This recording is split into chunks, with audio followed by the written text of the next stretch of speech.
What is going on, Sports Wars? Oh, did I leave that comment pulled up? Oh, whoops. Yeah, you did. That's my bad. That's completely my bad. I should read it. We're not confirming or denying or even highlighting as much as it was just an accident. We're really sorry about that. I'm sure that Anthony Cologne, he might have the inside information. I don't know. You can decide for yourselves whether you think Rachel Nichols has boned a bunch of NBA players. That's for you. That's for you to decide. Make up your own mind. We're never going to tell you. But Jeremy, what's going on, man? How are you doing? I'm doing good. I'm ready to bitch about LeBron James and defend Tim Tebow. That's what I'm ready to do. God, I was going through the thumbnails because I always update the thumbnail behind us, like with whatever the thumbnail is for the stream. And I was like going through, I'm like, my God, we've used LeBron James in so many thumbnails for the stream. Like probably 70%. Probably 70%. It's pretty fucking crazy. John, how are you doing? Doing good, man. Doing good. Man, long weekend, man. Long weekend. We've been kicking out some stuff over there on the sports channel, doing our best to kill LeBron when we can. But, there's other stuff too. Tim Tebow. So I have to defend Tim Tebow, and I believe that it's a stunt. But you got guys like Wilt Shannon Sharp playing the white privilege card and all this other race stuff. It's ridiculous. This is exactly what he dealt with. You are still allowed to say that Tim Tebow does not belong on an NFL field. He does say that the way the media is treating him is fucking ridiculous. Absolutely deserves race card. Tim Tebow does not deserve to be on the NFL field, but it has nothing to do with race. He can't play. Yes, he can. Yeah.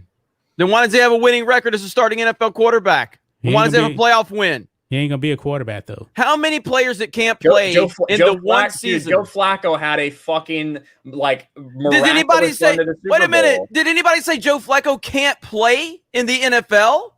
There's a lot of people that were saying that before, and we're saying how many years did Joe Flacco start in the NFL? Probably 9 or 10.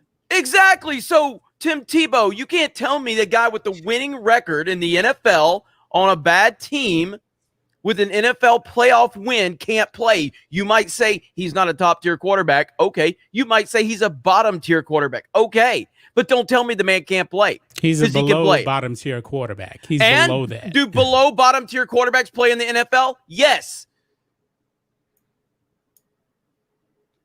So don't tell me he can't play. Don't tell me he can't play. He doesn't deserve to be a backup tight end. He doesn't deserve to come in and play quarterback. Why not? Why not? Wait a minute. If an NFL coach that has a history with Tim Tebow, who dominated the SEC at the highest level we've ever seen, if the coach then decides Tebow can be an asset for our team, how does that equal he doesn't deserve to be in the NFL? You're literally fucking making my point for me, basically. Urban Meyer has a point to prove. And even though he could have, if Tim Tebow makes a 53-man roster, motherfucker's not even signed yet. I don't know if he will be. I thought he was, but he wasn't. He's not signed yet. Even if he does make the 53-man roster, I feel like this is a move from Urban Meyer that is trying to prove a point and get his boy, which he loves Tim Tebow. No one's going to fucking deny that. Why does he love Tim Tebow? Why? Are you going to go full mainstream media? Or are you going to qualify why he loves Tim Tebow? Because he was a fucking great player in college. He's a great person, and they have a fucking great relationship. And he proved that he won. And he proved that he could win at the highest level, and then he never got a chance to capitalize off of that. So it's not like this whole narrative. That's why Urban Meyer loves Tim Tebow. This whole ridiculous narrative that Urban Meyer is friends with Tim Tebow. No, Urban Meyer sees the greatest college football player ever and a person that won at the highest level in the NFL that never got another chance, who can also help motivate the locker room. He sees an opportunity to bring him in and could potentially benefit from the intangibles that Tim Tebow brings to the table. That's why it has nothing to do with bring him in as a coach. He could bring him in as a coach, right, and still get those things. Are you telling me Tim thinks he's going to be like some kind of offensive assistant or something? Mm-hmm. Yeah, somebody knows the offense, who can help all these players fucking learn Urban Meyer's offense or whatever the theory is. Yeah, I feel like he could do that instead of being brought in as a backup tight end. Yes, I do believe so. And what I'm saying is that he still he still has the physical tools to be a piece to the puzzle on the field. There's no doubt about that. Why do you denying? Say that? Why do you say there's no doubt about that? There's no doubt that he still has that a guy who has, not been. There's a difference between, you have these ridiculous people like Bo Jackson and Deion Sanders. Sure, those are fucking outliers of the outliers. But there's a big difference between minor league baseball shape while still doing part-time at ESPN and like football shape. And the man hasn't been on a football field in 6 years, right? Well, yeah, but no, I don't think like 9 years. You can't. No, he hasn't thrown a 2012, right? 2012, right? I don't think he's like played quarterback in a regular season game in 9 years. It's been 2012. 2012, yeah. But one thing we know about Tebow is he's a workout freak. Like he always is in shape. Is he in football shape to walk on a field? Probably not football shape, but he has Michael Jordan about the difference between. He still is. He's only 33, and he's a person that's always keeping himself in shape. So to assume that he still doesn't have the physical abilities at 33 years old, if he's brought in. And he's working out with the team. To assume that he can't be ready by week 4 to okay, you said an asset to the team. There's no doubt that he is fucking a physical specimen ready to play. Well, and he is though. Tebow's always been in shape. Jeremy, here's the thing. He has never played tight end in the NFL. First of all, have you watched my videos? I've said he's not a tight end. I don't think that. That's not the point. The point is that Urban Meyer knows how to utilize Tim Tebow. Tim Tebow is still at an age where he can be an asset on the field from a physical standpoint. Tim Tebow has won at every single level that he has ever played at in football. He has never lost. I get that. But so you're basically saying that he's basically going to be a positionless player. Yes, that's what I've said. Yes, that's what I've said. I've said Urban is going to use him in different scenarios. Yes, that's 100% what I've said. Officially, he'll be a tight end, but he really probably won't ever play tight end because we know what he's going to do. He's going to come in there, and Urban Meyer's they're probably going to have a bad season, right? They're going to have a bad season. It's going to be Trevor Lawrence's first year. They're probably going to go fucking 6-10. I think is probably Urban Meyer's goal this year. So instead, what he's going to do is he's going to try to prove a point about Tim Tebow. He's going to bring him in there on a couple fucking wildcat plays, like goal line plays, to give him a little jump pass to get in the end zone, right? Things where you could have fucking slammed it in with the running back. You could have done a rollout with Trevor, but instead, what you're going to do is you're going to utilize Tim Tebow as kind of a marketing tool, try to prove a point, and get Tim Tebow in there for a couple cheesy touchdowns to have him like walk off, be like, there he is. If someone would have utilized him right, he could have been successful. That's what Urban Meyer's trying to do. I don't think it's that simple. I think Urban Meyer sees an opportunity to win football games, and he thinks Tim Tebow could be a piece of that puzzle. All the other stuff is just noise because you guys are buying into the mainstream narrative. Again, the dude hasn't even signed, and the media has fucking hated. No. They hate this fucking guy. Why? I'm not buying into the mainstream narrative. They're going after his race. They're going after his sexuality, which he's a straight white Christian. That's what they've been doing to him. But this is why I'm a Tim Tebow fan. I'm not buying into any of that. You said he's a marketing tool. Why is he a marketing tool? Probably because he's the greatest college football player ever. He was also the greatest high school player in Florida ever. So he's a marketing tool because of his greatness, and people witnessed that. That's why this guy resonates with so many people, because millions of people watched Tim Tebow be a dominant football player on the field. They also watched him go to the NFL and be doubted across the board and still won with a team that didn't want him. This guy is special. He's always been special. That's why people are so connected to him. It's not because he's a marketing tool. It's because he's shown people. That's why he can be used as a marketing tool, is because people care about him. That is effectively, you're telling me why he can be used that way. Why the city of Jacksonville will go crazy if they sign him. But again, it's Denver. But Denver went crazy. Why? Because people watch this dude play college football better than anybody's ever done it.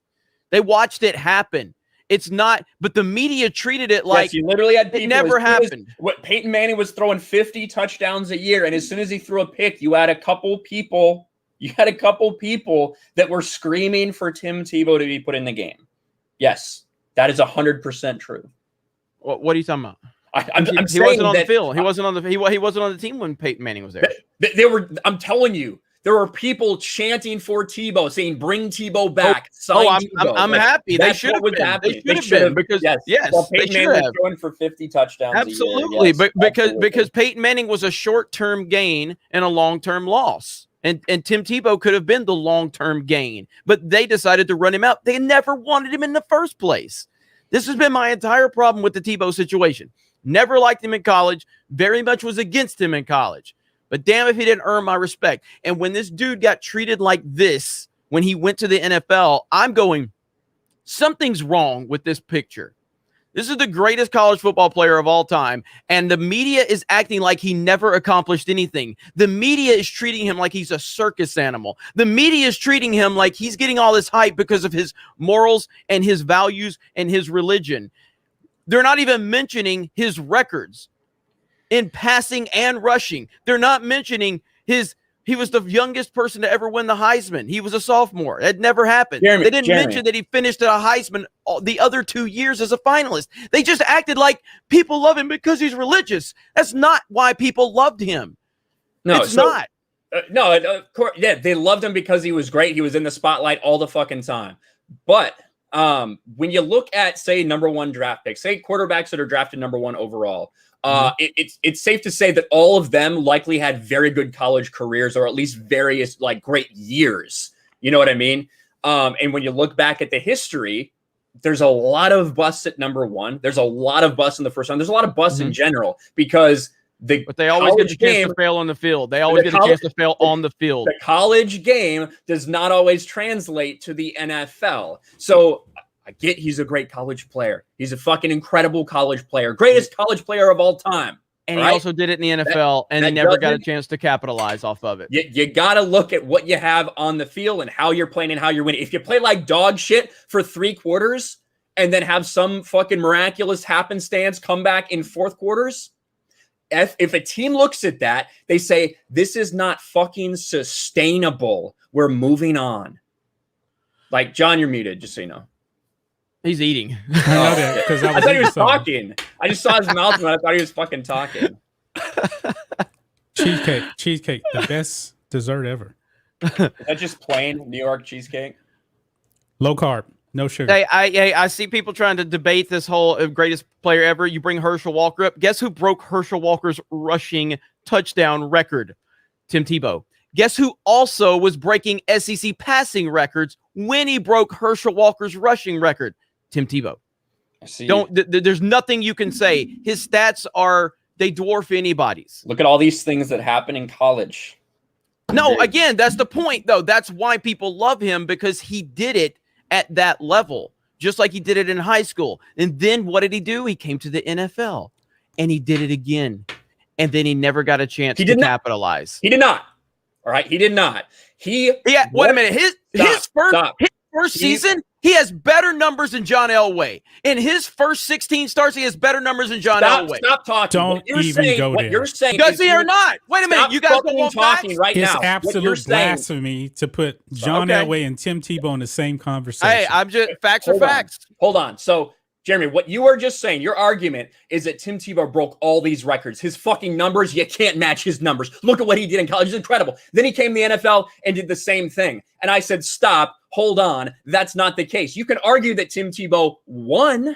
You can argue that Tim Tebow won in the NFL when he was given his opportunity. But you cannot argue and say this man has good numbers. You can pull out a shitty fucking rookie year by Elway and say, well, he had fewer interceptions. And, you know, maybe he had more touchdowns. Maybe his fucking average or his percent completion was a little bit lower or whatever. But you can't sit there and tell me and say he did the same thing in the NFL. Look when it up. You're making an argument based on statistics. Go ahead. Pull that up right Damn near every rookie quarterback. Tell me I can't compare Tim Tebow to John Elway. Guess who lost their job? It wasn't John Elway. But that's the guy that you say can't play in the NFL. You tell me Tim Tebow can't play in the NFL, And guess what? Guess what? He's never got a chance to capitalize off of any of that. And guess what? He also took over a 1-4 football team that didn't want him when he did that. The straws you're reaching at, and now you're saying that this proves that Tim Tebow did the same thing in the NFL that he was doing in college. You guys are ignoring absolute facts that I'm putting right in front of you. Those are facts. I fucking told you, you dumb Those motherfucker. Are facts. When John came in and said that, I fucking told you that you can make these arguments about the first couple games, the first season of Elway's career, but you cannot. It's literally it's the only sample size we have of Tim Tebow's career right there. That's all we have. That's it. You do realize that was two completely, totally different eras when pretty much every quarterback, no matter how good he was, struggled their first season. Look at Troy. So wait a minute. So now, wait a minute. So now we go from Tim Tebow can't play to now we're going, well, they were different eras. Wait, I thought he can't play. You guys said he can't play. He can't play quarterback. Then why does he have those numbers? Why did they go to the playoffs and why did he win a playoff game if he can't play?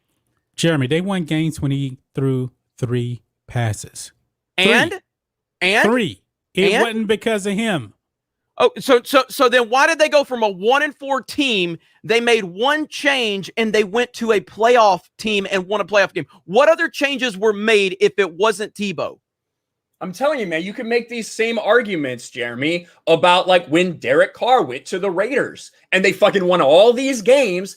They won all these games by a fucking 1-score margin. They had an astounding record. And did Derek Carr get a chance to fail? Did Derek Carr lose his job after they won those games? Or did he get a chance to fail? Right now, they continued. Because he got a chance to fail. And you know what? He didn't look that good because guess what? Things come back to earth, right? When you have these statistical anomalies, eventually they will offset. So if the way you're playing matters. So Tim Tebow, most dominant college football player ever, one of the greatest high school players ever as quarterback, goes to the NFL, takes over a terrible team, takes them to the playoffs and wins the game. Better numbers than John Elway, but let's just assume that that's going to stop immediately, even though he's done it at every single level. For one thing, John Elway actually had to throw the football.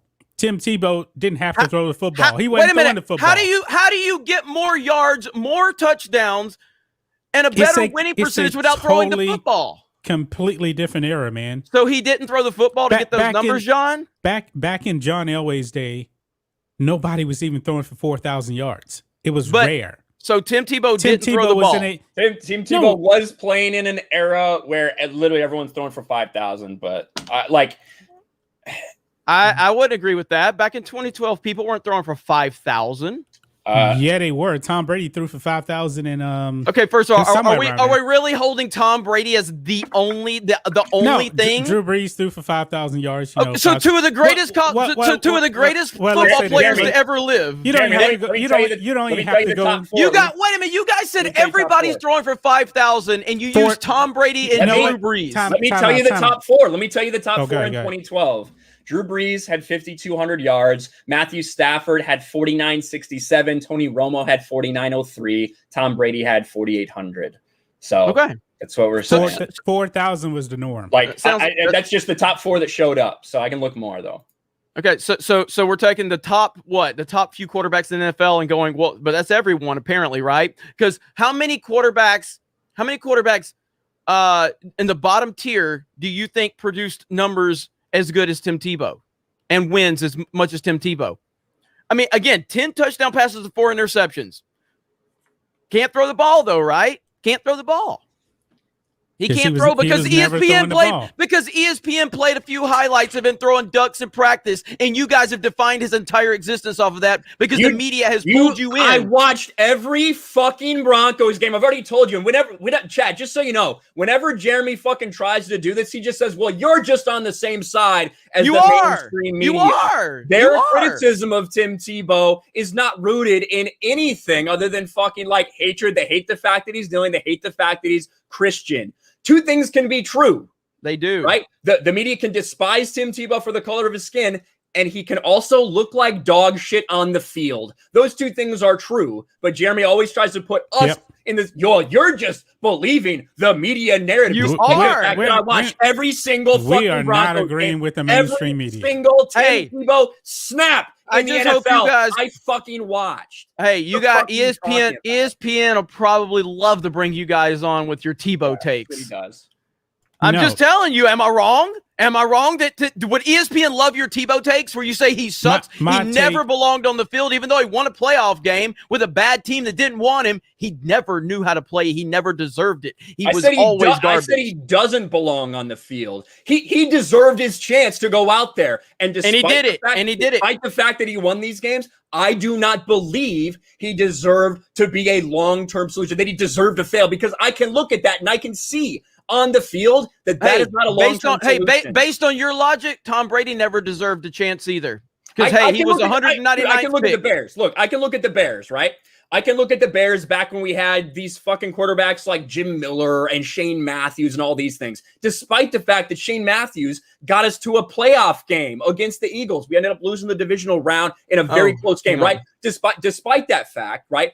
I can look at that and I can say, wow, you know what? This guy is not the long-term solution there. All right, my right? bad. Like, do you know what I mean? No. My bad. I gave you guys the wrong numbers. There's the numbers. My bad. Let me add more games to it. Man, Tim Tebow really couldn't play. Tim Tebow really couldn't play in the NFL. Go ahead. Where's the numbers? Wow, Tim Tebow really couldn't play in the NFL, guys. Tim Tebow does not deserve, he never deserved a chance. He couldn't play in the NFL. Right there. Wow. Go ahead. So tell me Tim Tebow couldn't play. I'm going to pull up facts. 1983 John Elway here, when probably the average QB was probably throwing at like a 54% clip versus in Tim Tebow's time when they're throwing like 62+%. Wow, Jeremy, that's great. That's really great. Wait a minute. So now when they were actually dependent on John Elway to actually throw the football, they were not dependent on Tim Tebow to throw the football. If you don't throw the football, then how do you have better throwing numbers than John Elway? He wasn't throwing the football. Then how do you get 1,600 yards in 10 games and 13 touchdowns to 4 interceptions? I'm pretty sure that John Elway was actually throwing like 20 times a game. Tim Tebow is throwing the ball like 8 in a passing era. Okay. That's pretty horrible. More and than, he's still more than only 8, 40, probably more than 8. Okay, let's go 12. Okay.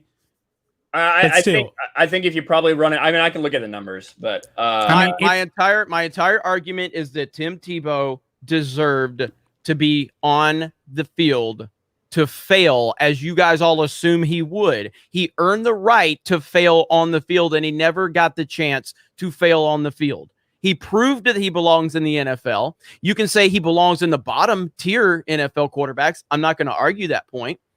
I'm not sitting here saying he was elite. I'm not saying he was going to be the greatest NFL quarterback ever. I'm saying that he proved through his entire process of high school to college to the NFL, especially considering the circumstances of the NFL and the fact that the team that he was on, he took over a team he had no OTAs with, no preseason with, 1-4, nobody there wanted him, and the motherfucker still pulled off this and took him to the playoffs and won a playoff game.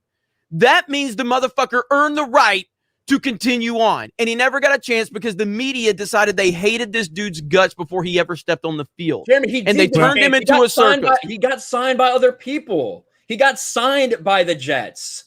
And he got signed by the Patriots. And he got signed by the Patriots too. Like, he did get other chances. But well, I don't think he ever I think the Patriots thing was... This idea that you think that he should have stayed there instead of them taking the opportunity to bring in Peyton Manning is insane to me. Well, again, it's just as insane as getting rid of Peyton to bring Andrew Luck in.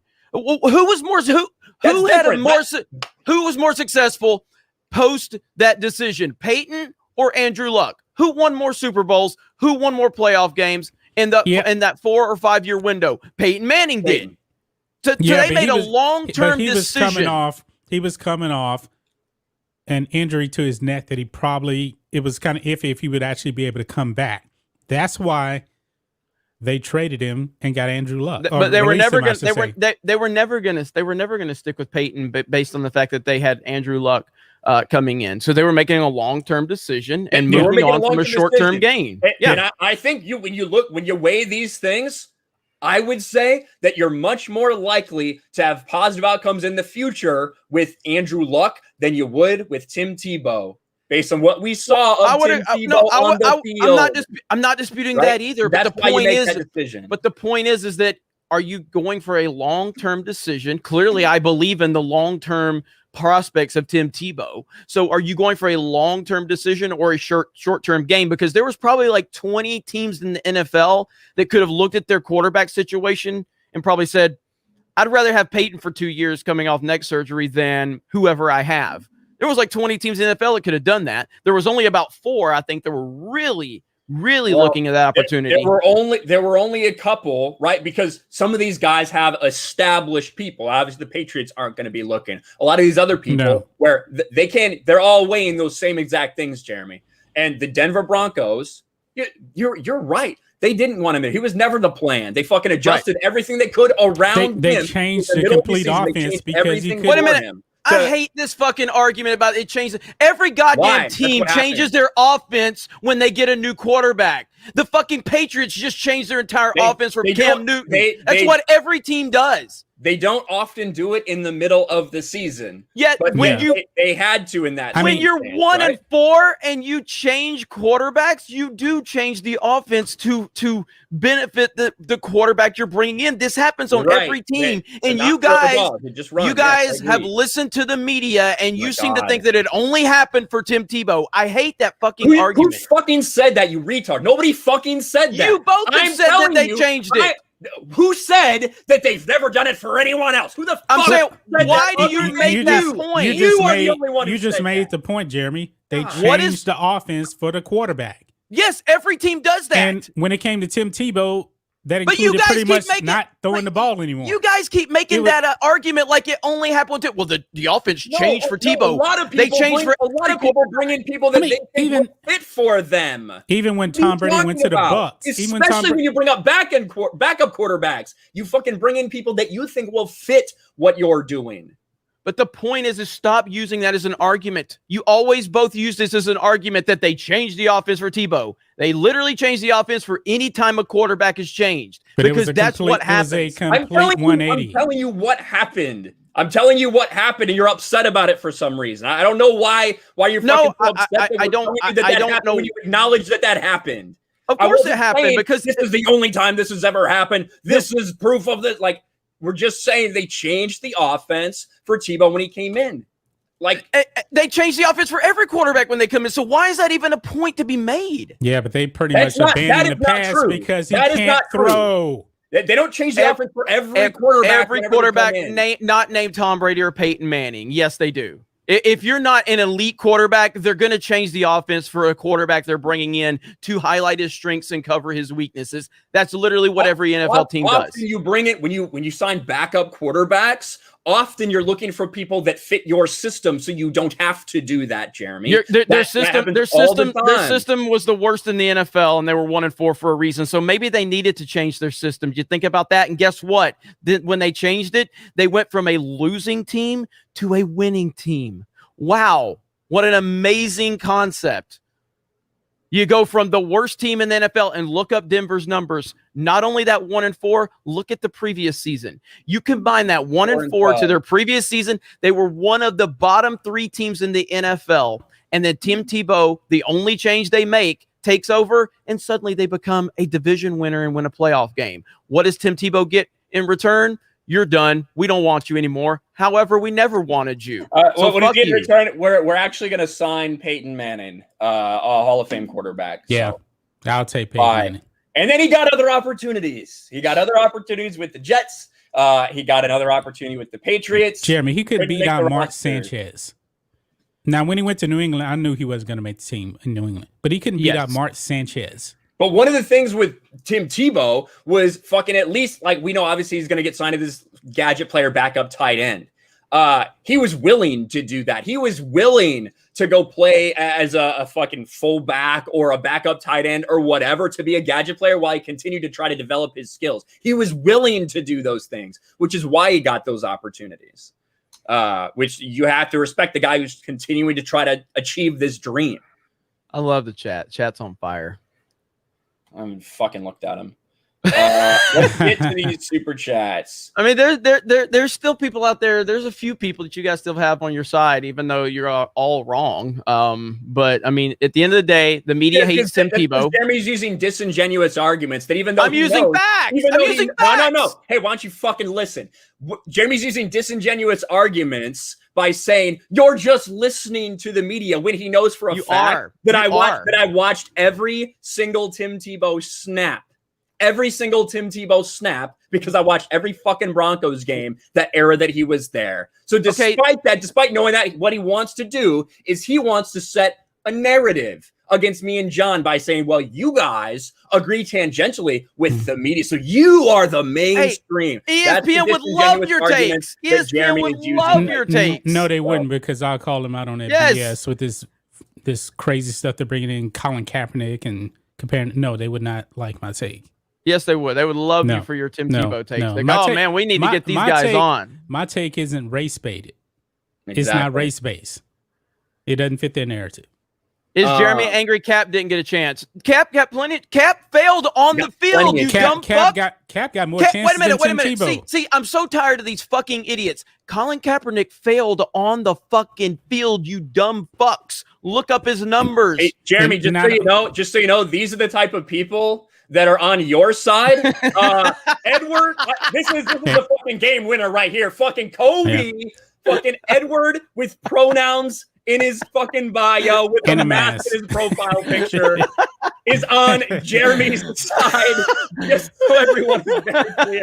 Hey, and by the way, let me say this about Colin Kaepernick. Anybody that brings up Colin Kaepernick, you guys got to remember, he opted out of his contract because he wanted to get more money.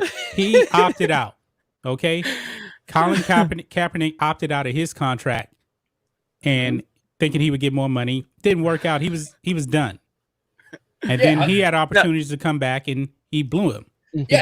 He's self-sabotaged his his times that he could be in the NFL right now. Legitimately. Colin Kaepernick could have had NFL jobs. There were people asking, there were people inquiring, and he sabotaged himself every time because it's much more profitable for him and better for his reputation if he is a professional victim, if it makes it look like he's being kept out of the NFL instead of going back being dog shit or being just like backup quarterback level. You know what I mean? The XFL gave him an opportunity and he didn't want that.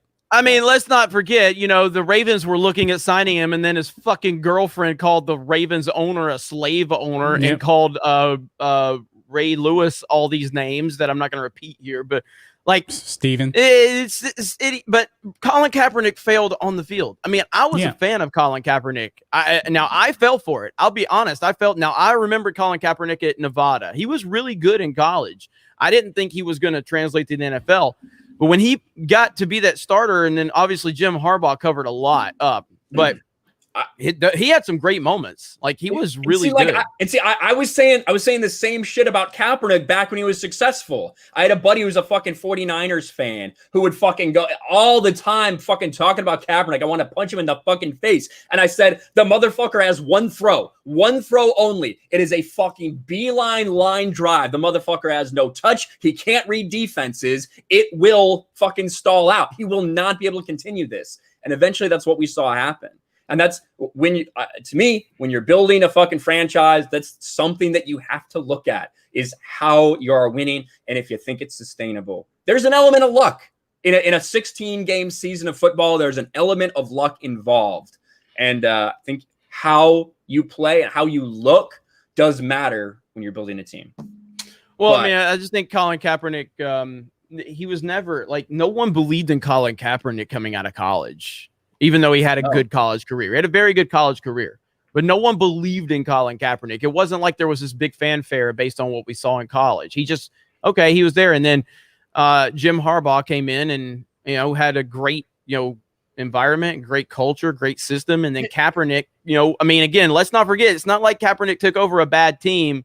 Okay. Let's not forget that. Again, my argument was Tim Tebow took over a shit team.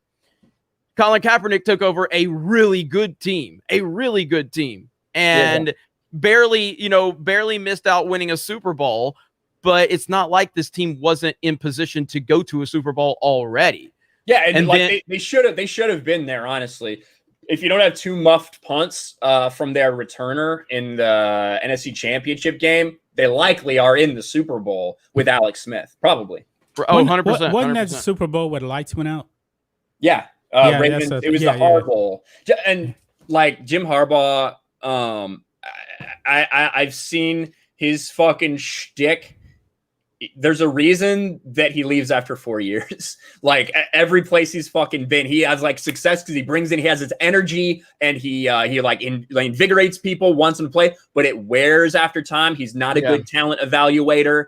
And he's obviously fucking has not figured out in Michigan. He has not. Wow, man. Yeah. That's the only place he's stayed longer than 4 years. I swear to God. Mm-hmm. Where was San Diego? He was at San Diego. He was at Stanford. He was at San Francisco, and then he finally went to Michigan. And Michigan, we're seeing what happens if Jim Harbaugh stays.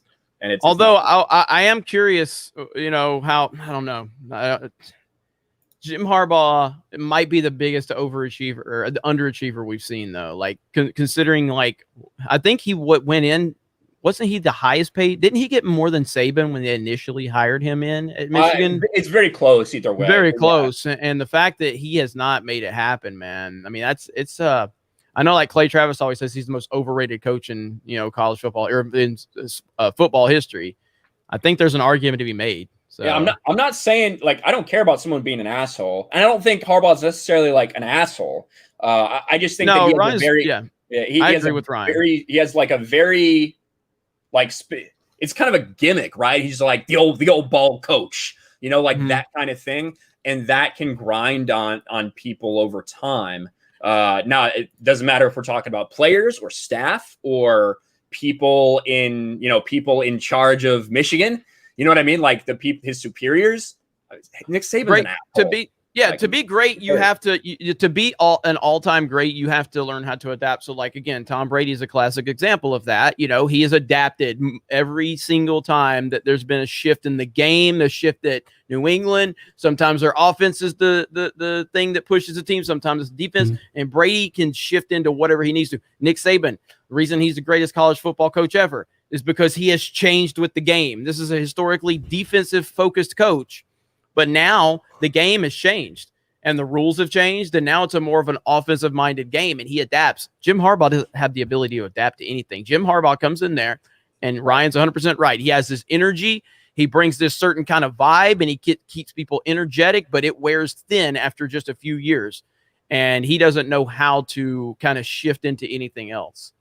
Yeah, and this guy's 100% true. I've got my mom's side of the family's from Michigan. They're all big Wolverines fans. And yeah, the only reason he's still there is because he's a former Michigan player. And like that family's loved there. The Harbaughs are absolutely loved at Michigan. Well, yeah, who was the coach before? Was it Brady Hoke? Was that his name? Brady Hoke, yeah, Brady Hoke. And didn't those first couple of years, didn't Brady Hoke have a better record than Jim Harbaugh, I think? Like it was close. Probably very close. Yeah. Brady Hoke had a couple rough seasons. I think Brady Hoke was also the coach when they lost to Appalachia State, which is like in the big house, which is like really embarrassing. If I remember right. And then Lloyd Carr was before him. Rich Rodriguez was before Brady Hoke, and then Lloyd Carr was before him. I saw our brother Nerdrotic in the chat when we were arguing. So, Gary, I hope you're still here, man. He said something about you guys screaming's getting in the way of my truth. We've heard a lot over the past few days. Yeah. All right. Anytime Tim Tebow comes up, it becomes World War III on the panel. Hell yeah. I will never, ever, ever stop defending Tim Tebow, ever. So, you're wrong, but I still love you. I'm not. I am 100% not wrong. 100%. It's my truth. Ogeson Howard. Well, I know him agrees with you.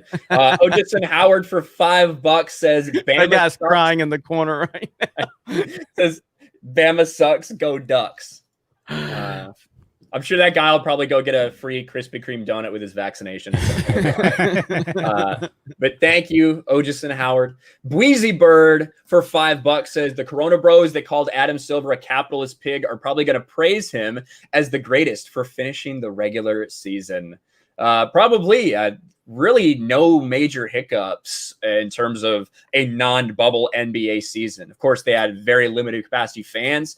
Couple people got it, but not a big deal over the course of 82 games. But shout out Bweezy Bird, Bweezy Bird is the one who sent me all my fucking shit. I'm pretty sure all my anime stuff. So thank you, Bweezy Bird. TJ Levy for $5. Hey, Jeremy, shut up about Tim Tebow. Please, not another one of these episodes. Yeah, sorry. Eli Saul for $5. Sarah Fuller flexing rings on her recent Twitter tweet. And of course, ESPNW and Vanderbilt Soccer retweets it. What a joke the media is. So Sarah Fuller did something. She put something on Twitter. Dude. Yeah, you guys. I was the one who came out hard against Sarah Fuller. I was like, "Fuck this dumb bitch. She knows exactly what she's doing." And like you guys were like, "I don't blame her. I blame Vanderbilt for virtues." No, fuck that bitch. I said it from the beginning. I was right. Fuck that. He was right. He was right about that. I'll give him that. Let me check out Sarah Fuller. I'll give him that.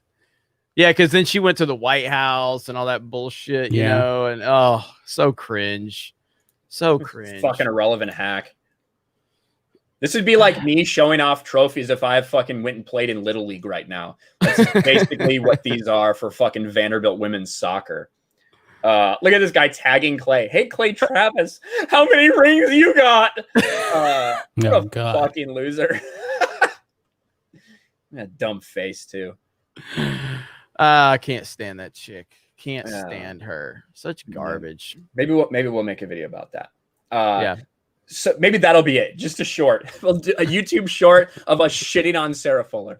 Sonny Crockett for $10. Hey, Jeremy, not sure if you recall when I caught the game-winning touchdown in the Gator Bowl against your Roll Tide. I always have to remind Tubbs it was for 92 yards with 6 seconds remaining. Who said that? Sonny Crockett. James Sonny Crockett, Miami Vice. Don't remind me. See, this is the thing about Alabama's greatness, or where the people have to remember these moments. You know, like who was it that came in about the South Carolina thing? They were like, back in 2013, South Carolina beat you guys. It's like that. Was it B. Carswell? I think said that. It's always like these random things. Like yeah. And it's like, and Alabama through all of it, still the number one team in the country every fucking year. Like I love it. And I understand that too, because Jeremy knows my buddy who's a big Cavaliers fan. He was a big Cavs fan. He fucking hates LeBron James guts now, but he's from like Akron, Ohio. So me and him would go back and forth whenever the Bulls and the Cavs would meet in the playoffs, and I'd fucking eventually lose, but I'd always be like, yeah, but LeBron's a fucking piece of shit. Remember that one time when Jimmy fucking dunked on his ass? Remember when D Rose hit that game winner? Fuck you. Sometimes that's all you got. Yeah, I hear you. Thank you, Sonny. Yeah, thank you, Sonny Crockett. Gates of Above for $5. Taysom Hill is what Tim Tebow could have been if he just went with it and not only if he just went with it and not be only a quarterback. That's how I feel like he could be utilized and like be effective in the NFL. Don't agree. That's how I feel. Larzy for $4. Tebow was a bum in the NFL. Let it go, bruh.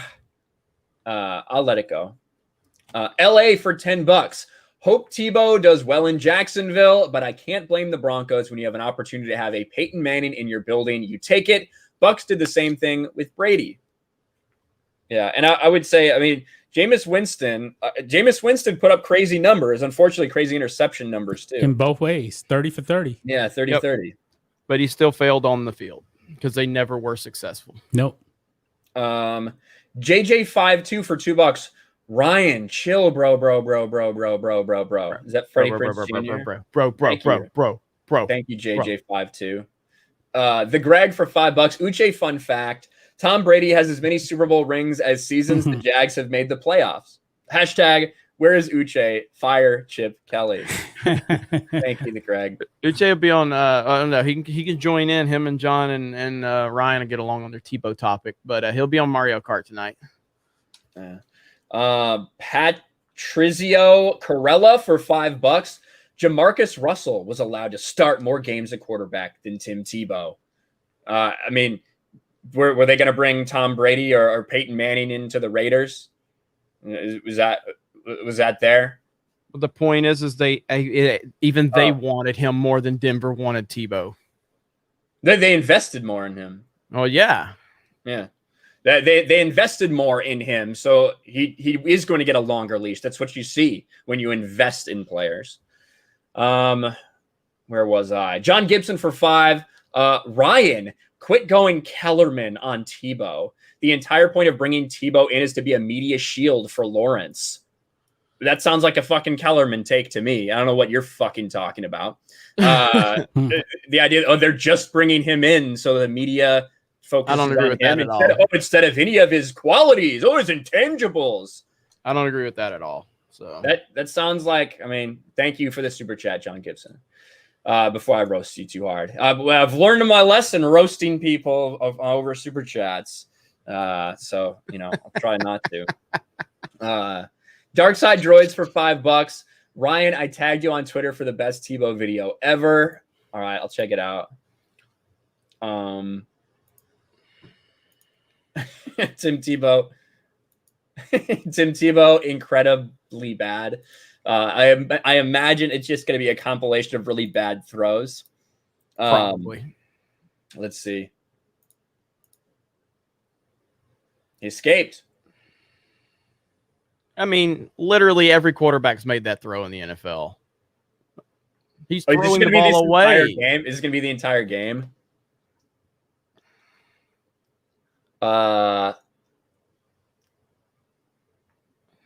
Is this the game against the Patriots? Is that this game? No, it's against the Lions. I don't even remember the Lions game. It was a fucking like that. It was like 40. I think the Lions scored like 45 or something, if I remember right. I guess we'll move on and see what the end score is. Yeah. 38-3. Let's see. I want to see the end. That's when Bama made it. There it is. It was 45-3. It was 45-3. So yeah, that was a terrible game for Tim Tebow. Yeah. But I will say you can put together bad compilations. I do appreciate the video, but you can put together bad compilations of any player, like fucking what's his name in Baltimore, quarterback in Baltimore, Lamar Jackson. I'm not a believer in Lamar Jackson long term. I think he will eventually be exposed, but he's about to get a lot of money. He's got some bad passes. He's got some real bad passes that I've seen him throw to. I mean, yeah, Lamar Jackson's someone that I never he surpassed my expectations for what he's accomplished in the NFL so far. I never thought he was going to make it. I never thought he'd make it as a quarterback based on college. So. Yeah, I thought it was a huge reach. He's way better than I thought he would be, but I still think he's coming back to earth. I don't believe in him. I do not believe in him. Where am I? Gary Major for $5. Really enjoy what you guys do, standing up to woke SJWs and for sane Americans. Thank you, Gary Major. Appreciate that. Chris Coran for $5. Brady is GOAT. Let's go back-to-back Bucks. They got a real good shot. Man, I saw a stat. I'll see if I can find it really quick. But it was basically like talking about how Bruce Arians' playbook is complicated, so it's like it took Brady about 5 to 7 weeks to kind of really get understanding everything, and then it showed his stats from that point forward, and they were stupid, like the pace that he would be on, and then it was somehow how they brought everybody back. Hang on, let me see if I can find it. Man, I think the Bucks are going to be fucking crazy good this year. AB's getting, I don't know if he's getting sued again or something's happened from that like truck driver that he threw something at, but hopefully it doesn't affect whatever he's got going on. But let me read some more. Johnny Arnett, $2. Jeremy's T-Boner is showing. Lol. Love Tebow. Love Tebow. Right here. So Tom Brady didn't learn the historically difficult Arians playbook until mid-year. Tom Brady's 17-game pace from week 10 was 5,400 yards and 49 touchdowns. The Bucs brought everyone back. They have arguably the NFL's easiest schedule. Man, it's going to be crazy. It's going to be crazy. It was a struggle. Those first couple of games were a struggle. They really were. You know what I mean? They really were. They didn't have an off season. They started off against the Saints. Didn't they? Well, didn't they? They went 0-2 against the Saints, didn't they?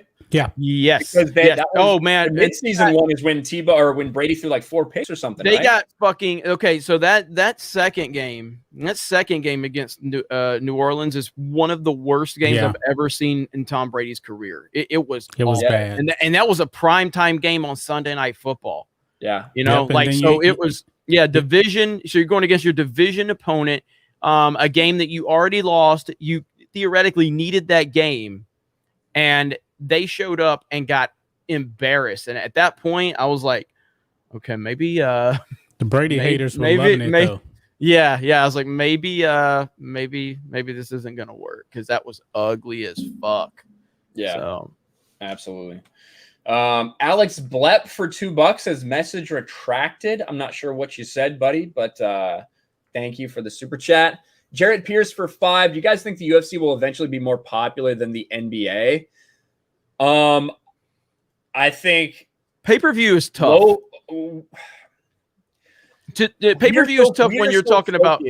Yeah, go ahead. Focused on America, right? That sometimes we lose track of like the global scope of things. So the NBA is massive, like in China, like per se. UFC is massive in a lot of places too, especially South America. So like we sometimes get so focused on what America thinks about things because obviously we're all American. That's what fucking matters. But there's a grander scope, and UFC has universal appeal everywhere. I think it's possible, but it's a completely different business model. Yeah, I mean, I just think with pay-per-views and things like that, it's obviously they make tons of money, but if you're really looking to kind of transcend, it's kind of like one of the Super Bowl, it's this cultural event all over the world, you know what I mean? Where people that don't even watch football, they tune in for this because it's just this massively, big thing that's just become a piece of pop culture for a lot of people. And, with the pay-per-view element, it's like, it's huge. It makes them a ton of money. It's hard to really kind of take that to the next level when it's a paid event, you know what I mean? To bring people in. So I think that's the only issue I would see. Yeah. Well, and I think I think what they're doing right now is great, having these mini fight nights on ESPN. You know what I mean? When Vegas 26 the other day where they had UFC fight night, which it was some good people fighting, even if it's not that pay-per-view event. So I don't know. That's how I feel about it. I think they're doing the right way and they're growing it the right way. Wolfsbane for $5. I hear about MJ and Kobe being the GOATs of their times, but who were some of the GOATs that you guys loved before them? Well, Jordan was my introduction, to basketball. So, I mean, Kobe's my all-time favorite player. Jordan's right there too, obviously, but Jordan was it for me. I mean, I be like Mike, those commercials were a big thing back then. Michael Jordan was a legitimate superhero for me growing up. No one was even close. Right, okay. He was larger than life. And you just look at that whole era. I mean, with Bird and Magic and Isaiah Thomas and, Hakeem Olajuwon, David Robinson, all those guys.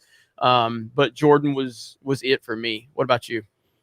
Yeah, Jordan was the GOAT. But if you want to, step outside of Michael Jordan, I was a huge Hakeem fan. My favorite player of all time. I got to go to boxing, man. Mike Tyson was out of this world, man. It was a huge, tremendous event every time he stepped into the ring. When I was a little kid, boxing was way up there, man. Because you had Sugar Ray Leonard, Hearns, Hagler, all those guys. Yeah, Tyson was the guy, though. And there were things that, for us at our age, like for me, Mike Tyson, I've still to this day never beat Mike Tyson in Mike Tyson's Punch-Out. Me neither. So fucking it was impossible. Yeah, and I know that there's a rhythm to it, and I understand that there's time. I get that, but for me, like I've never been able to beat Tyson because I always get freaking just psychologically fucked up by because I'm like Mike Tyson. So that just added to the Tyson aura back then, you know. But yeah, like if you're talking about outside of basketball itself, I mean, players. I always followed Alabama players. So like Bobby Humphrey was my first favorite football player when he was at University of Alabama in the mid '80s. Then we went on to Saran Stacy, who was a running back at Alabama. Yeah. If you don't know Saran Stacy's story, by the way, like I would urge anybody to Google Saran Stacy. What that dude went through and what that dude has overcome is probably one of the single most powerful stories you'll ever see. He was driving around in Alabama with his entire family. I can't remember there was a drunk driver that was that swerved, and he lost his wife and I think 4 of his children, and then one of his daughters survived, if I'm not mistaken. That's how many it was. And then obviously, man, that's just absolutely devastating. And he's overcome it and become a motivational speaker, and he works with people that have been through trauma and stuff. It's pretty amazing. But yeah, Bobby Humphrey, I hear you. Bobby Humphrey, that's an old name. Yeah, Bobby Humphrey went to the NFL, played for the Denver Broncos. They went to the Super Bowl, I believe, his first or second season. And I was like, holy shit, man. Bobby Humphrey, man. My boy. He had drugs a few years later, and he was done. Yeah. See, baseball wise for me, man, I grew up Griffey and Bonds and Ricky Henderson. Yeah, but I grew up a huge Nolan Ryan fan. Huge. Being from Beaumont, which is like an hour away from Houston, Nolan Ryan was the guy. And Jose Cruz also played for the Astros. Those are probably my 2 favorite players at a younger age. Griffey didn't come into MLB until I think I was like 12 years old. But before him, huge Nolan Ryan fan. So it's kind of evolved from talking about GOATs to just like our favorite players. Well, we were just talking about the more. Well, I think we were just we evolved it into because it was just Jordan for us, you know. Yeah, like that's who it is for me. So what I went to this briefcase because, like, for me, like Jordan, I still have all these things. Look at these fucking newspaper things I clipped out when I was a kid. Like these fucking terrible pictures that I would clip out, and that like my family, whenever they saw something, they would clip out for me. I have this collection from the Post Tribune that they were doing out because like the Bulls living in I'm from Northwest Indiana, probably about 45 to an hour outside of Chicago. That's where I grew up. Like the Bulls in the 90s, like it just was like I have all this shit that I still carry around with me. Look at fucking Rodman, like to this day. Just so much stuff. This was the 5th championship, the fucking headline from the 5th championship. I like Jordan to me. Nothing can ever reach it. And even if someone did get there, I don't know if I'd be able to admit it, to be honest with you. Yeah. The MJ will always be that guy for me. Other sports for baseball, obviously in the 90s and in 98, Sammy Sosa and Mark McGuire's little thing. That was tremendous. Everybody, and you were waiting for Sosa to get that Sammy hop when you knew he had got a hold of one and hit a bomb. Obviously, he's fucking a weirdo now, but whatever. Football, Brian Urlacher for me. Brian Urlacher, probably my favorite player that I personally have witnessed a lot of for the Bears. So Hall of Famer, Brian Urlacher. Yep. Also, someone that talked shit about Tim Tebow and then lost to Tim Tebow. Fun fact. Yeah, fucking bitch ass Marion Barber. Marion Barber fumble again. Tim Tebow must have been praying on the sidelines for a fucking Marion Barber fumble. Must have been what happened. Here, I mentioned this, so I just want so I get the story straight. Share my screen, Ryan. So this is a Saran Stacy deal. So it says right here, Saran Stacy speak Monday night after losing his wife and 4 children when their van was struck by a drunken driver. So he lost his wife and 4 kids that night, and then one of his kids survived.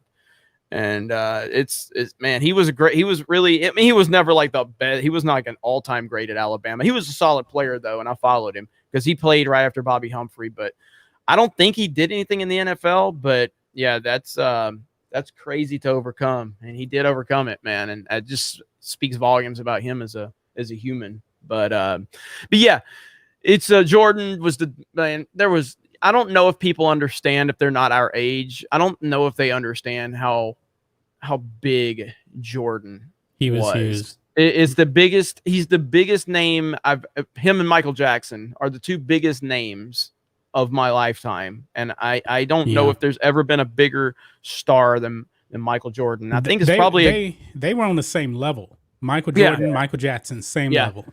And I think it's a good time to maybe, kind of move over into the Kobe thing, because of Vanessa and her speech, and the fact that, man, I didn't see her speech. The image of her speaking and Michael Jordan standing there with her. Yeah, I saw that. Like, I've tweeted this out yesterday. I still have trouble processing that Kobe Bryant's gone. Like, it's been almost a year and a half, man. Yeah. Is it February? Is it February? No, January, like January 28th or something, 30th. Yeah. I still can't believe it. I can't believe it. And seeing Jordan, when Jordan spoke at the memorial, and then a new meme was almost born. Yeah, he said, "I swore I'm gonna cry again. The motherfucker's gonna make a meme out of me." Mm-hmm. But he was talking about how he goes back and looks at like the last message they sent, and that he just like can't delete him from his phone, kind of thing. Mm-hmm. It's like fucking shit's crazy, dude. And it was something simple like, "Hey, how's the family? Oh, it's good. How you doing?" That's pretty much what it was. Yeah. Mm-hmm. I do see people saying that like Earnhardt was on the level of Jordan and Jackson. I think in Earnhardt's world, you're 100% right. In racing, yeah. No, I mean, Earnhardt, and again, I was a big NASCAR fan, a huge NASCAR fan for a long time. In the world of racing, Dale Earnhardt was absolutely Michael Jordan level. He didn't transcend, obviously, to this world icon like a Jordan did, but within the world of NASCAR, Dale Earnhardt, there's nobody that will ever reach that status of what he was, and the way he died, which again, I think a lot of people, I don't think a lot of people realize how crazy that. Do you guys know what happened? I remember it. I remember hearing about it. I heard about it, but I didn't watch NASCAR. So essentially what happened to Dale Earnhardt is, imagine Michael Jordan in the finals in Game 7. Imagine his son and on the team with him, and imagine Michael Jordan, I don't know, maybe throwing a pick to get his son an open shot for the win. And his son hits that shot, and Michael Jordan dies in that moment. Game 7, they win the game. That's what happened to Dale Earnhardt. What happened? So Michael Waltrip actually was driving for Dale Earnhardt, and he was in the lead in his first race ever for Dale Earnhardt. Dale Earnhardt Jr. was second, and Dale Earnhardt was third. And Dale Earnhardt was literally protecting those first two positions. And he died on the final turn of the final lap in the Super Bowl of NASCAR. It's the craziest shit ever. It's the craziest shit ever. Like I'm getting chills talking about it, because I remember this all happening. Like when he wrecked, we saw Earnhardt get out of bad wrecks before. I mean, he was the toughest dude ever. We'd seen Earnhardt walk away from horrific wrecks. And with this one, it looked kind of bad. But, we're like, it's Earnhardt. You know what I mean? Like, it's Dale Earnhardt. So whatever, Michael Waltrip wins the race. Dale Jr. finishes second. And then Dale Earnhardt's being taken to the hospital, and no one knew anything. And then later on, it was announced that Dale Earnhardt had died. And literally the Super Bowl of NASCAR, he died on the final turn of the final lap while his son and his other car that he owned won the race. Craziest shit ever. Craziest shit ever in the history of sports. I remember more than like that itself was all the coverage afterwards about how all the things NASCAR was doing to change like to make things more safe. You know what I mean? Yeah. Like, Yeah, I remember that too. For years, like that got top coverage because of that. Well, yeah, I mean, Earnhardt was such an old school fucking guy and such a badass. And so he was one of the few guys that still wore an open face helmet. And he also wouldn't put these, there was these, I don't remember what these things that they had to protect your head and neck. So in the case of like a blunt force trauma, because essentially what happened is so they're racing. Earnhardt's car gets nudged from the back and he turns to go up to the wall. Right before he hits the wall, another car hits his side. So like the car hits his side just like immediately before he hits the wall. And so it twisted up things. So his seatbelt broke and his face smashed the steering wheel. So if that didn't happen, he probably would have lived. Yeah. Yeah, 100%. Hans device. Yeah, that's what it is. Hans device. This was like what, 2001 or 2? Because that was 2001. I was in Virginia in the Navy. I remember roughly when this happened. Yeah, 2001, and yeah, and what was crazy is there was just a lot of things that happened after the fact, like different cars, different things of how it all played out. It was a surreal time. After Earnhardt died, because Earnhardt was the Michael Jordan, and I know that gets thrown around a lot about like, oh, so and so's the Michael Jordan. Dale Earnhardt was absolutely the Michael Jordan of NASCAR, and he died that way. It was crazy. Yeah, I tell you the most shocking moment for me, finding out when Michael Jackson died. I remember exactly where I was. I started this new job. I was actually training, and this guy had his phone. He just pulled it up. Michael Jackson died. I was like, what the fuck? What? Nah, man, this can't be real. And it was. Yeah. That's probably the biggest shocker of my life. Well, Michael Jackson, Michael Jackson and Michael Jordan to me are they're larger than life. And so, Michael Jackson was so fucking like unbelievable. And I still think that there's nobody in the history of entertainment. Like you could take Michael Jackson and put him in any era and he would always be the most talented and most entertaining person ever. The shit that guy would be able to do on stage was next level. But, shout out to Taj Jackson. Yeah. The fact that I'm friends with Taj Jackson right now and that just I know a member of the Jackson family. I've had him on Geeks and Gamers. Taj Jackson. The first time I talked to Taj, it's funny because Taj was like a fan of Geeks and Gamers, and he was watching one of my live streams, and I'd never talked about Michael, and he said someone asked me about Michael, the allegations, and he said, I remember that live stream. Yeah, he said I held my breath because he's like I didn't know what you were gonna say, and you defended, my uncle and everything, and I was like, that's crazy, man. But then first time I talked to Taj, he was in Vegas with Janet, and I'm like, what is going on right now? I need to text him, as a matter of fact. I haven't talked to him in a while. But yeah, MJ, man. Yeah. Michael Jackson, man, he was so huge, man. Like women were fainting just because they got to touch his finger. And they would just faint. It was all on video, man.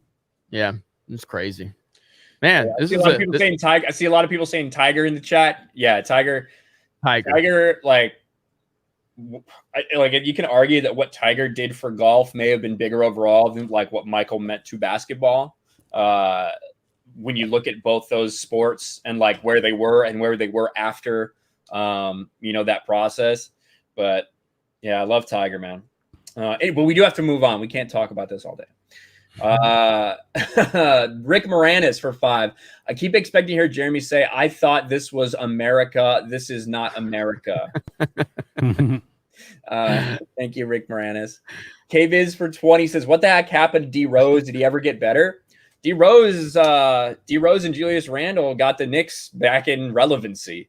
Derrick Rose has had a little bit of a bounce back. I wish he would have had it in Chicago. But. Mason Mixon. OJ got 2,000 yards in only 14 games. Not guilty. Yeah, that was crazy. We were looking at 2,000-yard rushers, and we realized that OJ got it in 14 games. Yeah, dude. Now that there's 17 games in the NFL season, all the records about to be smashed this year and mean nothing anymore, which sucks. Yeah. Now, can I bring? So I want to bring up D Rose. So I'll lean to Ryan on this more. So I was never like the biggest believer or fan of D Rose. Not to say he wasn't great. He's great. But am I missing something there? Because dude, D Rose was a fucking god in Chicago. Dude, He was electric. Holy fuck, man. I mean, the love for D Rose is like almost nothing I've ever seen, within Chicago. Like, I mean, my God, they loved him so fucking much. Was he overhyped a little bit, or do you think he deserved the hype? Yeah, he was. Yes. I don't know if he was overhyped, but what he did, the numbers he put up, although they were like, he was electrifying as a player, he was dynamic as a player, he was not very efficient. I think his MVP season, I think he shot like 43% from the field, I want to say. But, he was like that team. He is from Chicago, so him being able to go back there was fucking massive.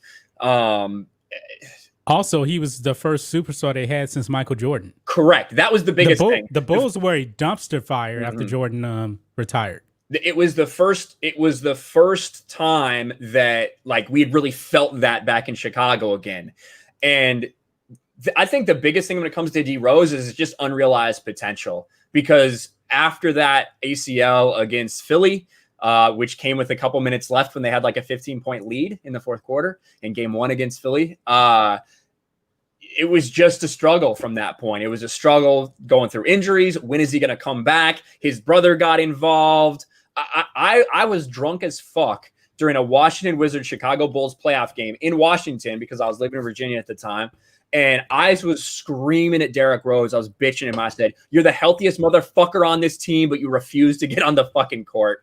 And he looked he looked dead in my fucking eyes. I could tell he was ashamed. But it's tough with Derrick Rose, man. It's all about for what him he was insane, been. man. The love was insane. And that team, that like Tom Thibodeau and that team, like Joakim Noah, he's like a dude who fucking isn't going to work on any other team other than what he was asked to do there. But he just fit. He fucking hated Cleveland. He hated LeBron James. He talked shit about them. You had Jimmy Butler come in, towards the end of that after they picked up Jimmy. He was tough nosed. He was fucking hard as nails. Like there was something about those teams that people just wanted them to succeed so badly and they could never work it out. And it sucks. But I'm glad for D Rose that he's having success later on in his career. I wish it would have happened in Chicago. Boomer Sooner, and thank you for the super chat, K-Biz. Boomer Sooner for 5. Jeremy, what's with you and the Braves? They're 19 and 20. Yeah, I'm waiting for Dale Murphy and Bob Horner to come back, save the day. That's about the last time I cared about the Braves. So. As the most sex-deprived YouTuber for £1, thank you. Thank you, Mike Rawson for 5. How good will the Bengals be this year? Joe Burrow, they got the reunite. They're reuniting him with his with the LSU wide receiver. Yeah. I don't know what they did to shape up their offensive line. I would think that'd be a big priority for you if you couldn't protect Joe Burrow season 1. I'm interested. I mean, like Joe Burrow. Look, man, you can't deny one good season, man. I know you can't deny how great his LSU season was. It was one season, and he came out of nowhere. And I think Joe Burrow's a better quarterback than Mac Jones, but I think there's a lot of similarities there where you're on a stacked team. Because outside of going to New England, which I think is the best fit for Mac Jones, I'm not saying Mac Jones. I'm not high on Mac Jones. You know what I mean? Even though his numbers are stupid, it was Nick Saban's team. So I didn't see anything crazy from Mac Jones. Going to Joe Burrow, I did see pieces of greatness from Joe Burrow and LSU. So, and obviously he did some good things last year, but I'm not completely sold on Joe Burrow to be a top 10 quarterback in the NFL at this point. I'm not saying it won't happen. I'm just saying I'm not convinced. So I think time's going to have to tell. We're going to see what happens. No, he had one season. Like, you know what I mean? He had one like legitimately really fucking good season. Yeah. Like great season to be sure. But we'll see. There's flashes there. Will they be able to surround him with things? We'll see. Where was I? Alex Belt for $5.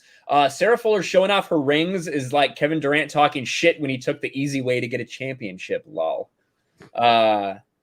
Yeah, a little bit. I respect Katie way more than I respect Sarah Fuller. I'll tell you that. Yeah. Highlight LeBron 3939's comment because we're just gonna make more LeBron. We're just gonna keep making more now. Black and white. What do you guys got? Like, you got more? I'm pretty sure we will, man. We hear the same thing. You're making too many LeBron James videos. We're never gonna stop talking about LeBron James. It's not gonna happen. If you want to complain, go somewhere else. Yeah, go to ESPN. ESPN's got you covered, man. I'll tell you how great he is and how brave he is and how he's doing so much for the culture. Go to ESPN. Fuck LeBron. Yeah. Fuck you. You know, Plus, ironically, we haven't even talked about LeBron yet, other than just in I know. but it seems like a good opportunity. It seems like a good opportunity to talk about this. So I don't know if you guys saw this. I got sent this by Nerd Cookies, so shout out Nerd Cookies. The headline, does LeBron James pay you for this propaganda? NBA fans criticize Rachel Nichols for interjecting Tim Duncan with the Lakers star ahead of his Hall of Fame induction.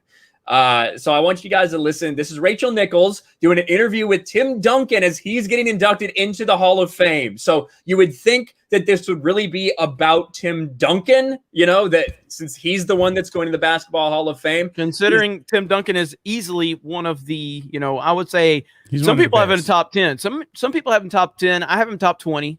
He's easily one of the greatest basketball players ever. He's top 15 at worst. Yeah.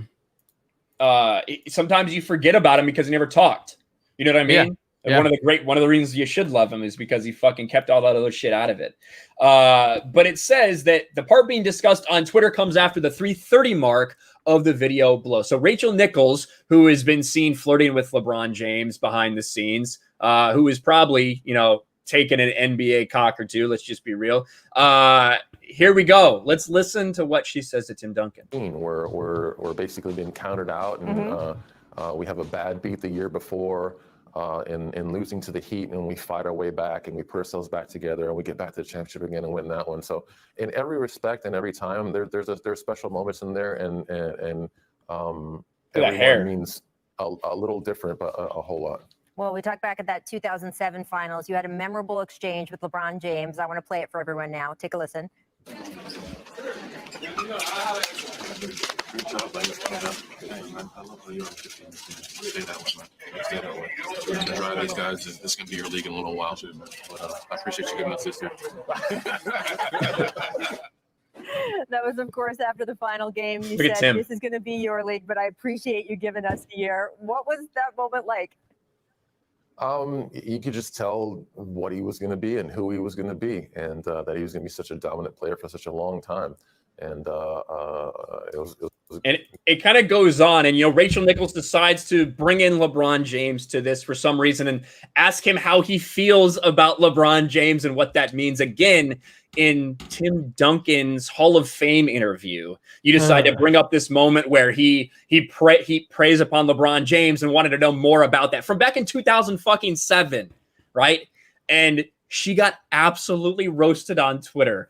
Rachel Nichols interviews Tim Duncan as he gets inducted to the Hall of Fame and starts asking about how great LeBron James is. I'll leave it at this. Tim Duncan just got inducted into the Basketball Hall of Fame after having one of the best careers we've ever seen. And Rachel Nichols is asking about LeBron on his day. Whole NBA media needs an overhaul. Over and over. Look at this. Rachel Nichols, what's your problem? LeBron pays you to do his propaganda. You don't know shame, or you don't know shame it shows. Ridiculous.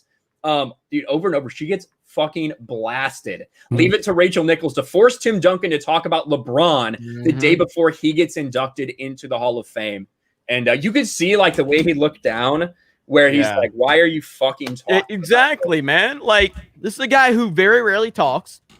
I know. It's so nice to actually hear him say something. Exactly. Like, the guy never does interviews, never talks. Here he is being celebrated again. Easily a top 20, top 15. A lot of people have him in top 10, and I'm not going to argue that. I would have to look and see where he falls on my list. But regardless, he's one of the greatest players of all time. And you have him there. You should be celebrating him and his greatness and his accomplishments, not LeBron. Absolutely ridiculous. Yeah, when old ass women ask about LeBron James during your Hall of Fame induction, that's exactly. the meme right here. Yeah. Rachel Nichols very excited to bring up LeBron James at every opportunity. Tim Duncan, a nice guy. What else is he gonna do? Now he's forced to say, yeah, LeBron James. You could tell he was gonna be great even then. But this is the woke NBA media. This is the woke sports media. Rachel Nichols is one of like the insiders. No pun intended. Did she at least bring up Kobe? I didn't watch that. That's primarily the part that I watch. I don't know if she that would be that would be the person you bring up, considering you know they were in the Western Conference Finals for their entire, they were in the Western Conference battling their entire careers. But yeah, it's more so worried about LeBron James, the dude who is bailed on his team and has only come back when he can only look like a hero. That is why he chose to come back now, because LeBron James, listen, if the Blazers win, like they have to win out and the Blazers have to lose for the Lakers to make it to that 6 seed.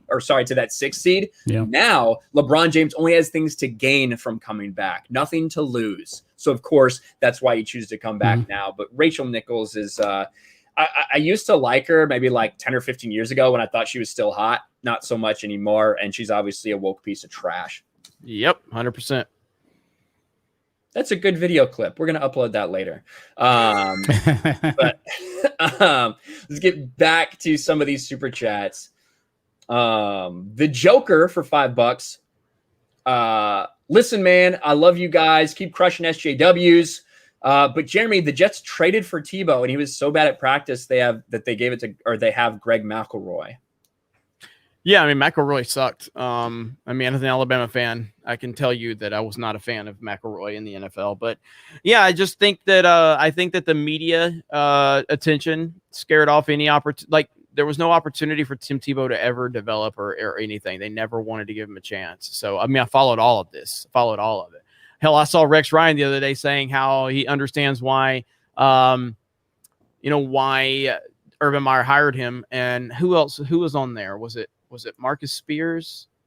I think. And Marcus Spears is just going off on Rex Ryan, and Rex Ryan was like, the guy can compete. The guy can, motivate. The guy is going to bring something to the table, and Urban Meyer knows it. And Marcus Spears, I think who it was, he was just going off, like just going off at the mere mention that Tim Tebow could be in the NFL. And it's just like, motherfucker, the guy coached him. He's seen him. He knows what he's about. Like, but these guys are just so anti Tim Tebow even getting a chance. And that's how it was back then. They didn't even, like, the media wasn't even going to let this dude get a chance. Like, they just turned it into a circus every time. So, I mean, I get it. I get what you're saying, but I think there was a lot more variables that were playing into it. All right. Ryan fucked a hairless cat for £2. Says, is there anything you won't do for $1, Ryan?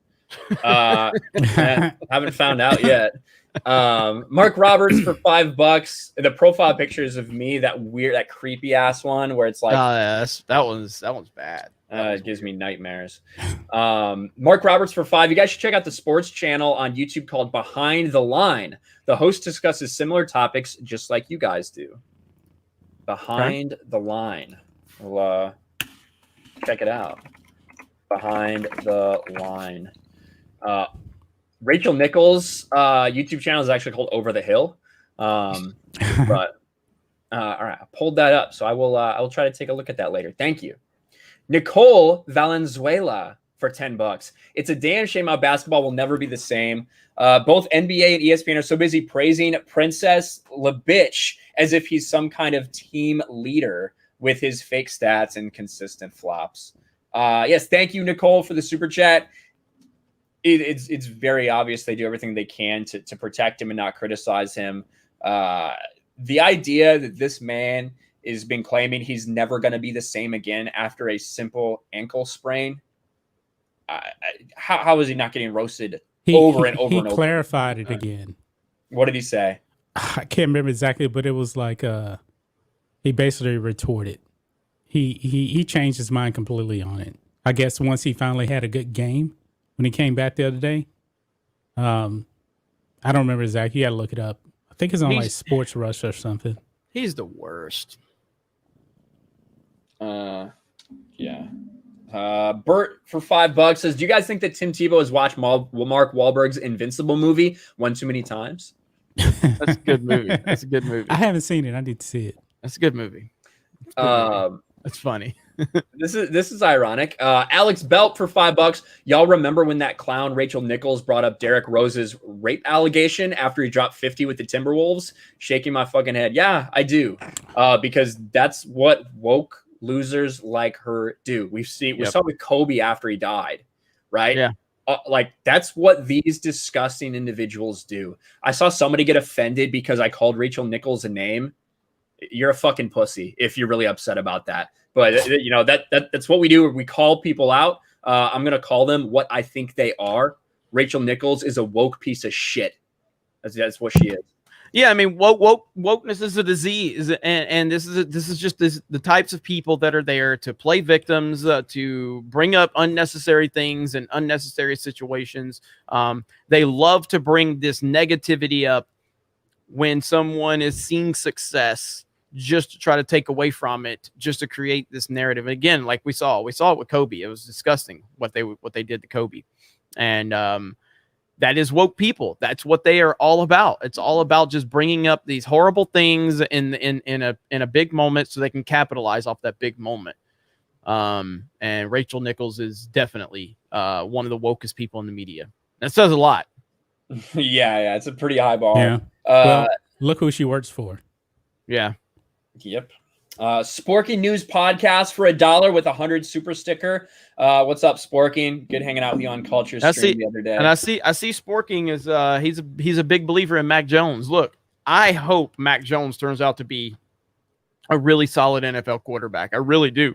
I'm a Bama guy. I want to see Bama quarterbacks succeed. I've only seen one Bama quarterback that I truly believe to come out of college, and that's Tua. And I still think there's a ton of questions about him and his durability. So I want Mac Jones to succeed. I really do. It's been a long road for Bama quarterbacks. Brody Croyle, he got in the NFL. He wasn't good. Greg McElroy, A.J. McCarron, another one that a lot of people might have thought had the pro style ability. I didn't. He's still around somewhere. He is. He's somewhere. He's a backup somewhere. But I really hope Mac Jones turns out to be a really solid NFL quarterback. I will gladly be wrong about this one. Yeah, I think that more than the Mac Jones believer, I think he's just a Patriots fan. That's how I would describe Sporkin. So, but it is a good fit. It is a good fit. Look, Mac. When I told this to Ryan, like Nick Saban and Bill Belichick are tight. Bill Belichick's not taking Mac Jones without Nick Saban telling him, at least that early. You know what I mean? Without Nick Saban saying, like, yeah, this guy can be your guy. I would say he kind of fell in their laps. You know what I mean? Like they didn't move up, they didn't trade up. He just fell right into their laps. Yeah. You know, if it was a thing, I totally agree with you. If it was a thing where like, because we all thought they might make a move. You know, so many of us were expecting that they might have to make a move up there to get Mac Jones. And if that were to happen, I think wholeheartedly I would agree. This was a hole that they need to fill. Again, not talk about Rachel Nichols again, but this was a hole that they needed to fill, and it fell right in their lap. So hopefully it works out. I think it'd be great for the Patriots to be really fucking good while Tom Brady is in Tampa and they're really fucking good. I think that'd make for great headlines and great football. Yep. Bweezy Bird for $5 says on Twitter, when Rachel Nichols was challenged on not speaking about China, she just said, "Your phone is from China, you hypocrite." What trash. Yeah, she is trash. Pretty sure my phone's from like South Korea. Pretty sure that's where my phone's from. But yeah, she's trash. Tony Boswell for $5. Much respect to you gentlemen for standing up against these paid pieces of shit. You are welcome, Tony. You are very, very welcome. Platonic Guardian for $2. Where's Rhodes Rants? Actually, usually he does his business stuff on Sundays, but he told me he had to actually drive out of town. I think he'll be back in like an hour or so. Yeah, I mean, Rhodes obviously has an open invite to be here every Sunday. Schedules don't work out for him to be here. So, but yeah, he could be here anytime if he had the availability.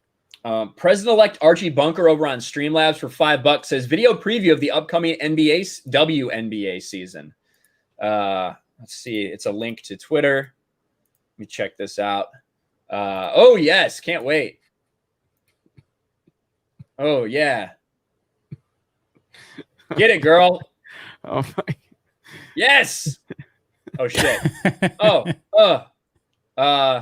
another one. Oh, missed. Good Oh my God. Lord, dude. I bet she's going to fall down or something.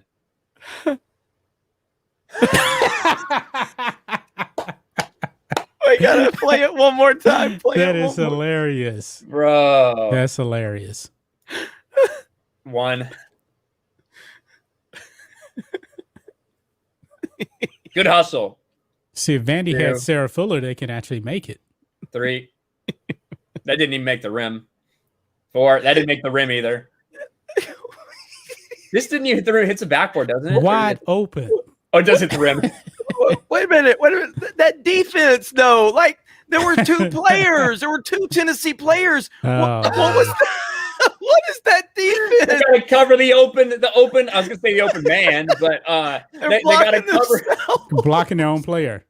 Go back. They literally both like. Listen, if you've ever at any level of sports, right, you have to stop the ball on a fast break. You have to identify that. If there's 2 of you, you're obviously one of you is going to take the lane, try to stop them from driving to the hole. The other is going to wing out to stop the dish. But you have to stop the layup first and foremost. That is literally the most basic level shit ever. Look. That's horrible. But I guess maybe they knew better. Maybe they knew. God. Oh my God. This is so bad. Holy crap. That's what happens when, well, whatever. It speaks for itself. No, hang on. We have to clean up this. Hang on. Imagine thinking that like all these fucking like Candace Parker, people like this. Candace Parker is obviously a really good female basketball player, but all these people that want these girls to go to the WNBA get paid like millions of dollars. Imagine that is the equivalent of you going to McDonald's and a dude dropping your fucking burger 5 times on the ground, forgetting all the ingredients, forgetting your fries, getting in a bag to you 10 minutes late, and then wanting to be paid $25 an hour. The fuck? Hang on. Let's see. All right. Go to trying to find. What are you looking at? Culture Casino for $10. Sports media mainstream focuses on sensational outside of sports. They use the focus on the sensational in sports. The NBC Olympic profiles in the 80s are where this started. That in the 24-hour news cycle. The NBC Olympic profiles in the 80s. Is that like when did they start like looking at like people's political beliefs or like things like that? Is that what you're talking about, Culture? I'm not even familiar with necessarily what you're referencing. What is Jeremy even looking for? All right, go to 557. I'll put it on private chat. After watching that, we have to get some greatness. So go to 557. All right. I don't know if all the kids have seen this. But get ready to see true greatness beyond belief. Because after watching that WNBA garbage, I can't take it. I need to cleanse my brain. Can we do volume? Yeah, I think so. Shouldn't hurt us. It's on YouTube, so whatever. Yeah. Should be fine. All right, sharing audio. Here we go. To the foul line for his patented free throw line, Jay. But again, Russell keeping him out of the post, pulls up, shoots it a little short. This is a big 20-second timeout for Chicago because it allows Jordan to get some rest before he goes to the free throw line. Dude, this is like some of the greatest shit. I Look remember at the exactly score. where I was. Line, he's 10 of 13. From the floor, he's 13 of 33. Well, in this fourth quarter, Michael is only 2 of 8 from the fourth quarter, but what he's done is he's been able to get to the free throw line. He's 6 of 6, so he's shooting his 7th and 8th free throws of the quarter. They've got to find a way to be able to guard him without fouling him here. Like you knew this, you knew it was happening. Like the You whole knew. thing just One, set Phil up. Jackson Sometimes Yeah. you get those has feelings, told you the know. Bulls during the last couple of timeouts, let's try to take it to the rack, go to the basket, not look for the perimeter shot. Imagine LeBron James making a free throw when it matters. So they were so that brings them up to 83-83. I think Stockton hits a jumper here or something. With a crucial Yeah, I think he does. No, he hits a three is what it is. He hits a three. It's a Hornacek or Stockton? I think it might be It's Hornacek. Stockton. No, it's it might be Stockton. over It's on the side. Stockton. Stockton. Yep, there it is. three. It's Dagger. Okay. Boom. Dagger. You're thinking, holy crap. It's over now. It's Wrong. over. Michael Jordan Nope. show now. Yeah, Michael Jordan's there. You might have to fast forward a tad bit. Because I think he goes up for a layup, then he steals, then he shoots He the steals it from Karl Fucking Malone. Harper. Karl God Malone. damn it. Malone has to do here. Winning a title. Now And the Steve Bulls would like Kerr. to get 2-for-1 possession here. Try to get a quick score, get to the free throw line. All right, so there's Jordan. Hits the layup right here. and they just gave him the layup. Pippen into Jordan. They don't really try to even stop him. Russell. They didn't give it to him, but yeah. Now Jordan steals it from Karl Yeah. Malone, dude, and you could Strips just feel it. You And could Karl Malone doesn't feel even it. see it coming. From the Jazz to score once again. Jordan with 43. Bam, right Yes. there. Yeah, and you knew it right here. Yep. It's over. In It's today's over. NBA, they would have called the timeout. 17 seconds. And there was no push off. I don't give a fuck what anybody Yeah. says. 6. Jordan. Open. Chicago. Money. lead. And you know, like, I got chills, man. I got chills. bro, this moment, like, you don't often see Jordan pose. Like, Yeah, you really not don't. very often. No. Yeah. He was one of those guys who would follow his shot a lot. You know what I mean? Mhm. That pose like that, he knows that moment. He knows where he's at, man. Yep. Yep. Watch this 100%. shit one more time. God damn. Malone is doubled. They swat Fucking out. mailman. Here comes Chicago. 17 seconds. There was definitely contact, but Jordan's push is not what caused this at all. No. And Russell's momentum, he got shook. Jordan. Come on.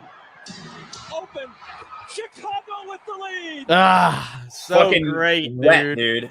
Oh, Timeout, Utah. 5.2 seconds. Amazing. Amazing. But anyway, after watching that WNBA garbage, we had to watch that. Holy shit, that was bad. So, I remember exactly where I was when that happened. mm-hmm. In my apartment in Lake Charles, Louisiana, standing there watching that. That was amazing. yeah. I remember for all those games, I specifically remember the Kerr shot vividly. In the I remember 97, so the year before, like vividly, that stands out to me. I remember the 90 or sorry, the Sonic Paxson series. shot. I remember the Supersonic. I don't remember the Paxson shot live. I remember the just don't Paxson remember shot it. live. I was too young to remember it live. But I remember the Supersonic series. There was no like defining moment in there like there was in that, because the Bulls went up 3-0, lost 2, Right. and then came back and won Mhm. game 6. Yeah. Yep. But the Kerr shot, that was crazy because we all thought Jordan was taking the shot. Like everybody thought Jordan was taking that shot. But yeah, even after the Paxson stuff. Yeah. Absolutely. All right, let's get back to this. Mike Hill for 5. You want to see the real video of the WNBA? Watch Family Guy. That is pretty apt. That's pretty apt. Nicole Valenzuela for $4. Thank you for calling it what it is, Ryan. You are welcome, Nicole. Appreciate that. Nerd Cookies for $2 says LeBron getting roasted equals high quality entertainment. And again, Nerd Cookies is the reason I heard about this story, because she's Heck a yeah. big Tim Duncan fan and didn't like the fact that his moment was spoiled like that. Nerd Cookies is awesome. Yes, she is. She is. Let me refresh really quick. All right, a scapegoat for $3. Cause of wokeness is the pathogen Hippocrates synphalensis. What is this? Synphalensis. It is spread via exchange of mindless conversations on social media. Well, thank you very much, a scapegoat, for the $3 over on Streamlabs.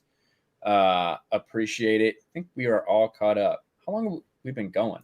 Almost 2 Oh my hours. This is the fucking longest- God. This is a long one. This is a Yeah. long one. All right, we're gonna fucking end it. John, what do you guys got going on?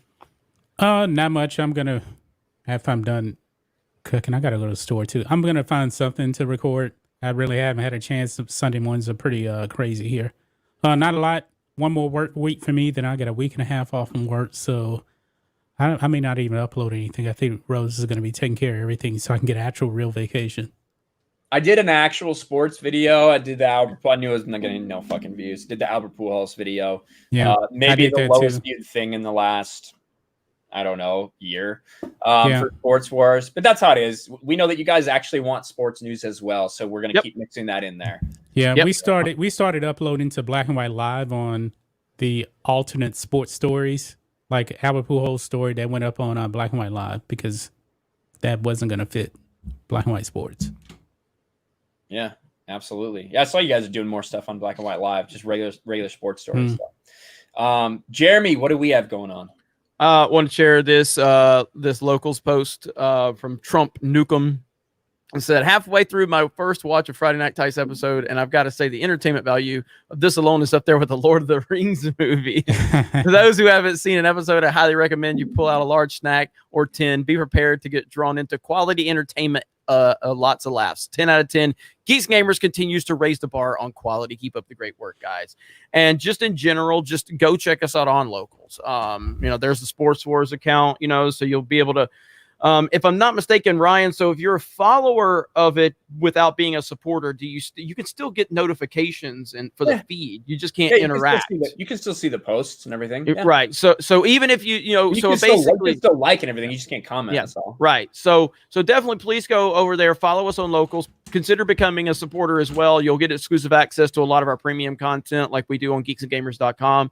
Check us out on geeksandgamers.com as well. Those are the two places right there that you can support us off of YouTube is geeksandgamers.com and Locals. So please go do that. Ryan has a Locals community. He's doing a great job with his as well. We're really very much enjoying that. We'll be live tonight for Mario Kart 8 over on Twitch. Make sure you tune in. It's going to be crazy. If you're someone that does not like shit talking and yelling, don't watch because you're going to get offended because that's all we do is yell and cuss each other out because that's what you do during Mario Kart. Other than that, fantastic day. You guys have been here the whole time. Great stream, so we appreciate you all being here. LeCarron James says Brian Scalabrine, the White Mamba, greater than LeBron.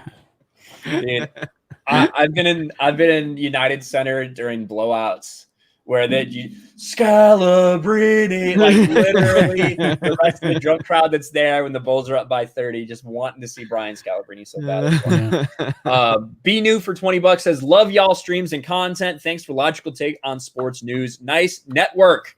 Thank you very much. Thank you so much. Thank you so much. We appreciate it. All right, guys, that's it for us. We'll see you guys next time. Peace.